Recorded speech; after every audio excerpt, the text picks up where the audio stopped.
1968년 7월 3일의 밤이었다. 서울과 경기도 일대에 물난리가 나는 바람에 주민 300여 명이 신동초등학교에 긴급 대피해 있었다. 그때 한 사람이 폭우 속에 황토물 교정을 철벅철벅 걸어오고 있었다. 이 밤중에 누굴까? 그는 교사 안으로 들어오며 머리를 감쌌던 흠벅 젖은 수건을 벗었다. 사람들의 눈은 휘둥그레졌다. 누군가 놀라서 소리쳤다. 아니, 여사님이 아니신가? 윤영수 여사는 여러분 얼마나 고생이 많으세요? 라고 인사한 뒤 가져온 구호물품을 나누어주기 시작하였다. 나룻배를 타고 발목까지 빠지는 흙탕길을 고무신 차림으로 걸어서 그곳까지 온 것이다.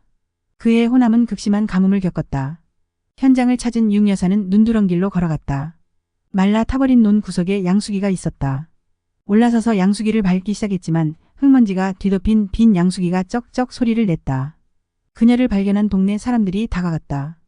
윤 여사는 울먹이며 혼잣말을 하고 있었다. 뭘 어떻게 해야 할지 모르겠네요. 이 사람들을 어떡하지? 윤 여사는 항상 소리 소문 없이 봉사와 선행에 힘썼다. 늘 보육원, 양로원 등 사회의 그늘진 곳을 보살폈다. 67년 말 삼정동 총리공관에서 열린 정부 여당 송년회에 윤 여사가 불참했다. 의아해하는 참석자들에게 박정희 대통령은 우리 집사람은 보육원에 가느라 못 왔다. 고 실토하는 바람에 모두 아무 말을 못하고 민망해했다. 윤 여사가 만든 사회봉사단체 양지회는 전국 87개 나환자촌 지원의 대명사였다. 그는 한센인들을 찾아가 손을 덥석 잡고 고구마를 나누어 먹으며 함께 시간을 보내곤 했다. 윤 여사는 항상 검소했다. 이해주 전 의원의 증언이다. 윤 여사가 흉탄에 쓰러진 74년 8월 15일에 서울대병원 현직 간호사였다. 서거하신 후 유품을 정리하는데 글쎄 한복 속옷을 기워 입으셨더라고요. 알뜰하고 소박한 성품을 생각하며 유품 앞에서 다시 울음바다가 됐습니다. 남들이 화려한 자리라고 부러워하는 대통령 부인이지만 청와대는 항상 중류 살림을 하자며 근검 전략을 생활신조로 삼았다. 비싼 옷을 입는 일은 없었다. 청와대에는 그 흔한 꽃꽂이도 못하게 했다.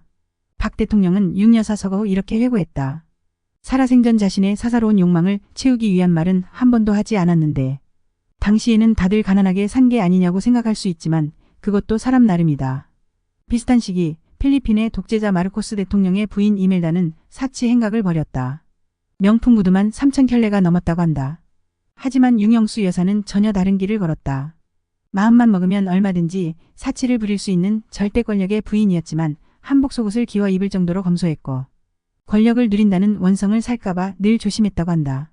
조용히 봉사와 선행으로 온 국민의 존경을 받았던 윤 여사와 같은 영부인을 또 볼 수 있을까? 그녀는 사려 깊고 겸손했다. 가수 이미자 씨의 레코드판 한 장을 산 것이 알려진 후 가게에 들른 적이 있었다. 한 직원이 영부인님 이것도 사주세요.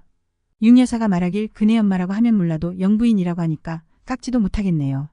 라고 말해 주위 사람들을 웃긴 적이 있다고 했다. 이번엔 김두영 전 청와대 이부속실 비서관의 증언이다. 윤 여사는 권력을 즐기는 행세로 국민의 원성을 사서는 안 된다고 생각했고 늘 조심했다. 행여 오만하게 보일까 행사장에서 의자의 등을 기대지도 않을 정도였다. 나설 때와 물러설 때를 알았다. 국가의 대소사와 인사는 대통령의 영역이라고 판단하여 일절 관여하지 않았다. 대신 소소한 민원 처리는 자기 일이라고 여겼고 매일 50여 통의 민원 편지를 뜯어보고 답장하는 일을 거르지 않았다. 내 앞으로 온 편지는 절대 손대지 말라고 하고 직접 민원을 챙기기도 하였다. 도봉동 토굴 속에 산다는 어느 소년의 편지를 읽고는 주소도 모르는 그곳 일대를 직접 뒤졌다. 기어이 소년을 만나고는 아이스크림 장사에 필요한 장사 미천을 대준 일도 있었다. 잡음이 나지 않도록 늘 주변을 단속했다. 청와대 내의 야당을 자처해 대통령이 알아야 골치 아픈 일은 직접 전달했다. 한 번은 박 대통령의 친척이 운전하다가 사망사고를 냈다. 다들 쉬쉬하고 덮으려고 하는데 윤 여사가 그 소식을 대통령에게 전하는 바람에 그 친척은 구속됐다. 김종필 전 총리는 회고록에서 윤영수 여사를 국민에게 퍼스트레이디란 어떤 역할을 하는 사람인지 처음으로 알린 분이라고 평가하기도 하였다. 박 대통령에게 저항하던 사람들마저도 윤 여사의 인품에는 항상 고개를 숙였다. 70년대 민주화 운동의 정신적 지주였던 김소환 추기경은 윤 여사의 연결식에서 이렇게 기도했다. 그분이 우리 마음에 심은 평화와 사랑의 씨가 자라 그 꽃을 피우게 해달라. 그리고 김소환 추기경은 훗날 자서전에 윤영수 여사를 국모라는 칭호를 받을 만한 분이라고 쓰기도 하였다. 과연 우리나라에 윤영수 여사와 같은 국모가 나타날 수 있을까?